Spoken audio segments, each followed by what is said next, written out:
you're just naming, land acknowledgement, indigenous people worldwide, and from the land of the Lisjan, Chachenyo, unceded Ohlone territory.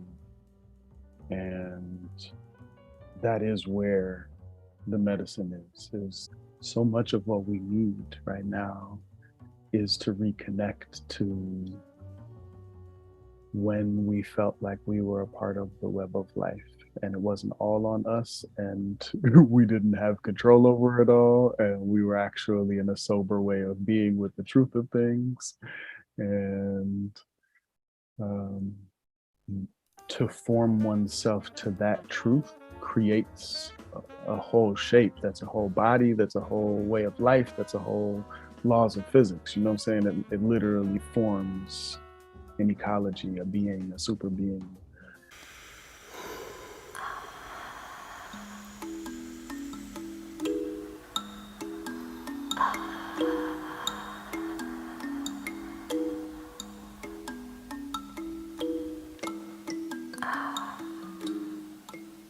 And the relationship to self within that place is so different. It's so hard for, at this time, those of us who have become disconnected to that to even imagine what that's like, because we're so far in the other direction, even though we also are still within that place inside of ourselves. And it's calling us in our suffering and in our yearnings and our dreams.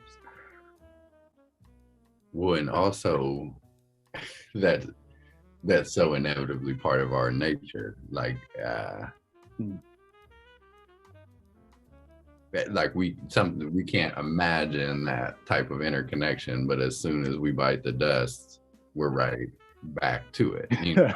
And so, and I suppose that the disbelief, and this feels pretty Western culturally bound, but the disbelief in death, even though it is arguably the only universal truth or something like that. Right, both. It's this cognitive dissonance. Right, and how much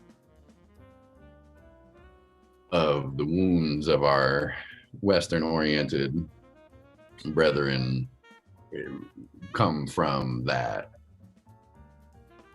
turning away from death or doubling down on the delusion of a deathless life. Mm-hmm. To me, there's a cognitive dissonance in that too, right? There's these kind of loops of cognitive dissonance through that experience of, like, we're talking about these humans at this particular time on Earth who have globalized a particular way of thinking that's based on extraction and gathering a bunch of resources. Beings included the plantcestors, the animal kin, the human animal kin, everything for the benefit of a few, and siphoning upwards and not putting back in the same amount. And it's this death cult, that's obsessed with war, with control, and that's literally causing the death of the planet right now. But that is so terrified of death and so in denial of death that they're obsessed, with living forever in lots of different ways. And soon we'll see them trying, if they're allowed to continue, Mama Earth, trying to actually do that in their bodies. And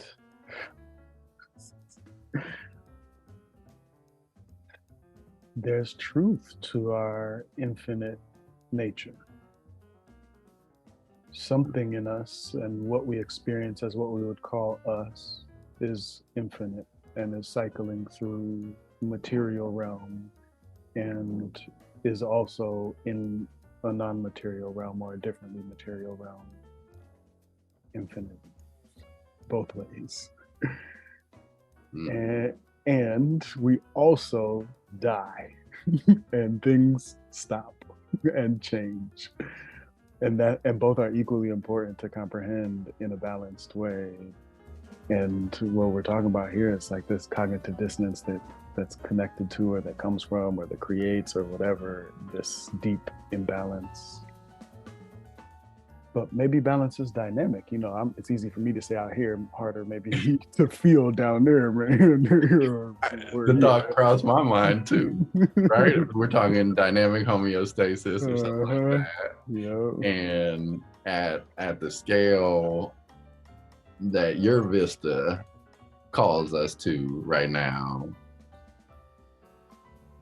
you know, I'm wondering if this idea that humans can kill the planet is even hubris in and of itself. Oh, nah. Planet ain't going nowhere. I mean, planet has its own life cycle, but definitely ain't gonna be killed by no humans. Maybe changed, maybe interrupted in its cycles, but it will continue cycling and adjust in responsiveness like a body does. But they can make it real hard for everybody on the planet in a way that maybe it doesn't have to be. I don't know. How can humans be outside of the life cycle of the earth? So maybe this is the earth expressing themselves. I don't know. You know how they're trying to be outside the life cycle of the earth. Oh, Elon and them are trying to blast off. Pop up out here. Yeah, they really are. You can keep them. Bye. Good. Don't take me. Don't make me go. Don't set up a whole industry around that shit. Just take you and your friends and don't come back. I think one of the big keys is, and I learned this scrounging around New York City, is put up a nice red velvet rope and have a couple people in line. Yes. And then let them know, you know what, you can cut this line though. So they're not gonna really fuss around what it is. It's gonna be fly and it's gonna be expensive. Yeah. And there's gonna be a line outside with a nice little red velvet rope, and it'll catch their eye. We don't even need to, we don't even need to advertise.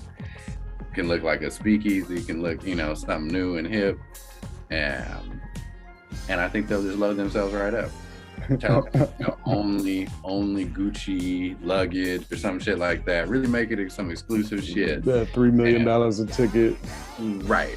This isn't for who, the little hoi polloi. This is an exclusive thing, and members only. And just put the number real high, and it's like a fly trap, man. The Billionaire Fly Trap. Yeah. I think nature, we need you to create something.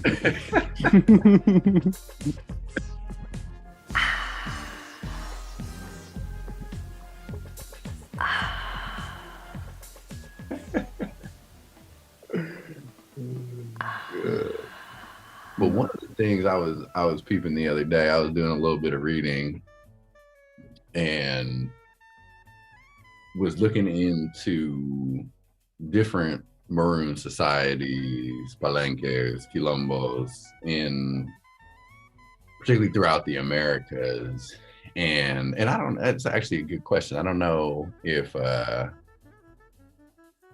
quilombo is strictly an American phenomenon throughout the Americas, or if we would call places of refuge and freedom, particularly from bondage on other continents, whether we would call those quilombos or maroon settlements or palenques, or if there'd be other names for that. But right.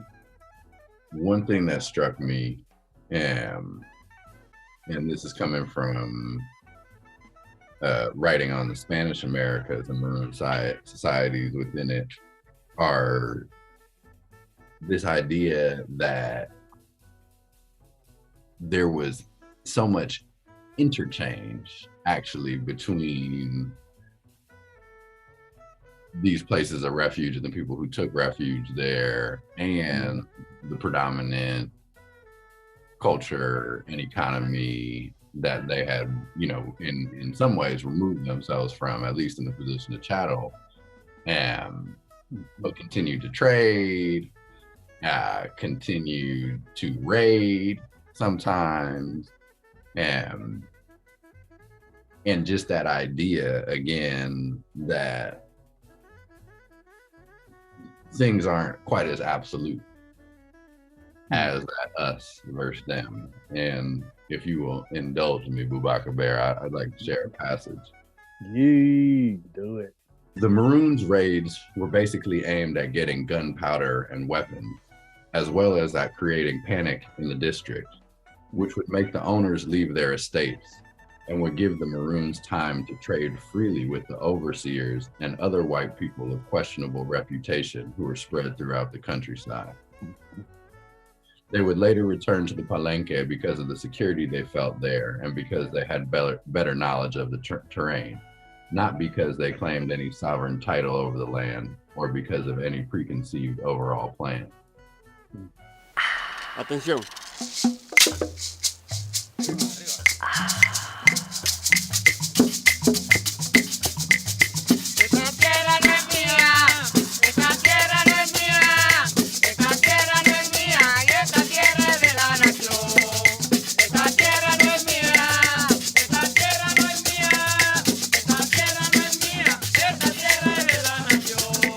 End quote.